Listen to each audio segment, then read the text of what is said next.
Good morning.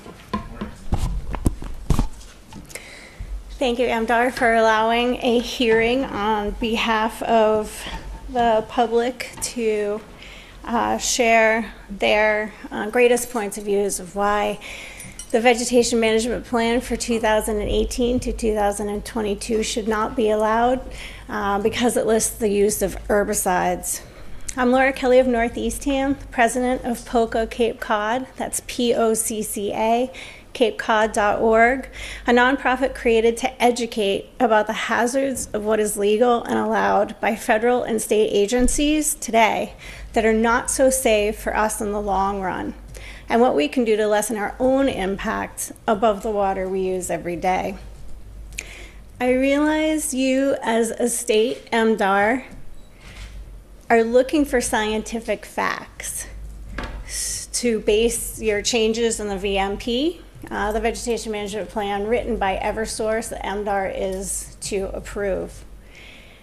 So I wanted to give you one here today about our hydrology here on Cape Cod. So referring to this map that was actually created by USGS and refers to Mass GIS for the, I call it underground, what's going on underneath our surface level, right? There's lenses, there are 6 lenses, 5 of them are drinkable. Provincetown lens is not drinkable. That's the Pilgrim lens, it's called.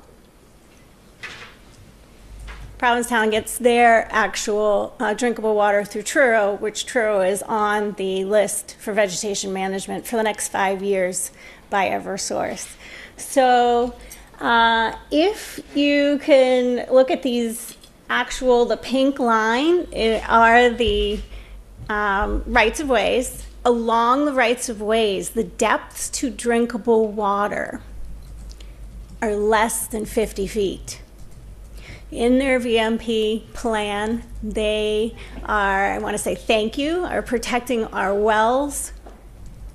No spray is allowed by herbicides 50 feet within a drinkable private well, 100 feet for a public well. But along the rights-of-way power lines, you can see all through Truro, into Eastham, down through Orleans, even in Brewster, it gets a little bit deeper to 40 feet. There is, I propose this as a question, is Eversource violating their own written regulations? They're not allowed to spray within 50 feet of a well, yet the lens is less than 50 feet deep. Water comes from lenses. So this is where I really want to see the VMP written for the ecology of Cape Cod.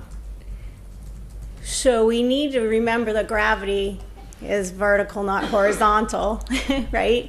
And I want to say thank you for writing regulations that are 50 feet.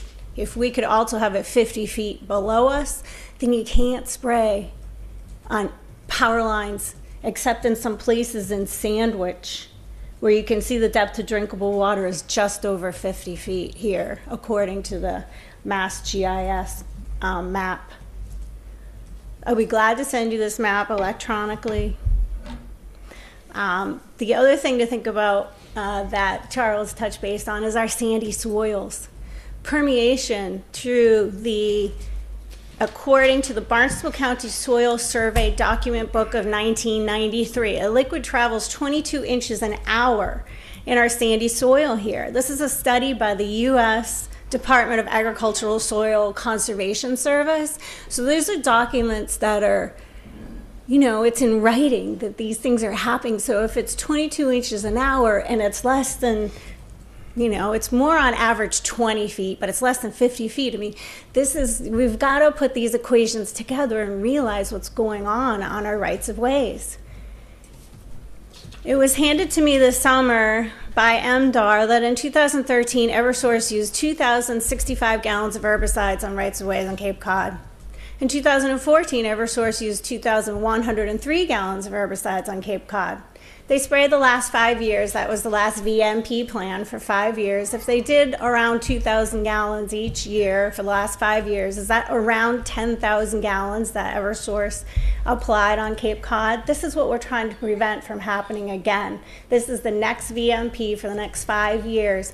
We've got to do what we can when it's a situation that they can use something else. So Eversource did go through and do a mass clear cutting from 150 to 200 feet. And I thought, why are they doing this? Until this year where they put up the poles that are so tall. It makes sense now. But for years I was like, why does it have to go 200 feet? So they're not talking to the town's departments what's going on the power lines. They're just going forward and doing things, announced to abutters as well as town departments. So that is a request that I have, is to please connect with at least town departments. Let them know what you're going to do before you're going to do it, why you're doing it. You know, why did you need to go to 200 feet? Well, because in 3 years we are going to put poles up that are 200 feet tall. Okay, thank you. You know, let the town's departments know what's going on out here on the power lines. Eversource is the #1 largest user of herbicides on Cape sandy soil. Cumulatively, homeowners and businesses use more. We know this.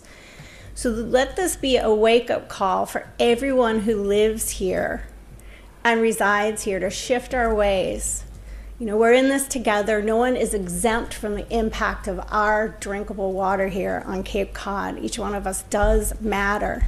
So one last thing I wanted to bring up is that MDAR is asking for us to show them harm. That's why we're here. We need strong documents stating why we as a person are harmed directly connected to Eversource's spraying, or why are our wells harmed or contaminated.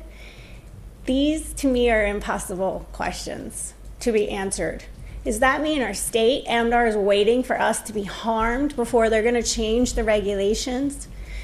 We're asking our boards of selectmen in the past 3 years. I've got 21 towns. That's thanks to the Pocca team efforts to go out and speak to the boards of selectmen to write documents against the Vegetation Management Plan and the YOP, the yearly operational plans, from happening. 21 towns have written against this. They continue to allow this. We're in another situation where MDAR says, well, the selectmen, we want to hear from the boards of health now because they have more standing. Regardless, these are our boards. What are boards set up for? Boards are set up to protect their residents, right? So regardless of whatever board you want to hear from, and you're going to hear from water boards and you're going to hear from health boards this time around, per your request. But my point is, it doesn't matter what board it is, boards are set up to protect us, you know? So we really want the state to not look at the EPA standards anymore. The EPA allows herbicide use. It is legal. This is not good enough for the hydrology of Cape Cod. That's less than 50 feet to our drinkable water throughout Cape Cod and most parts. We've got to do the right thing for our visitors and for everybody that lives and eats and drinks here. You guys have did such a great clearing in the past. You've sprayed 10,000 gallons already. Potentially. Why can't you go back to hand pruning selectively? All the big work is done. There is no more big work to do. It's little work. It can be done by hand pruned, selective, only the plants. You're gonna need to maintain no matter what, because seeds are always gonna happen. The wind is always gonna blow. You're always gonna have to maintain. Are you always gonna maintain with herbicides? We asked you to not. We're just at about 9 minutes for you. So. Oh, thank you. I want to thank you very much for allowing this, again, for allowing the people to come up and to speak to you on behalf of protecting our own natural resources here. Again, my name is Laura Kelley. If you want to join the mission, poccacapecod.org. Thank you.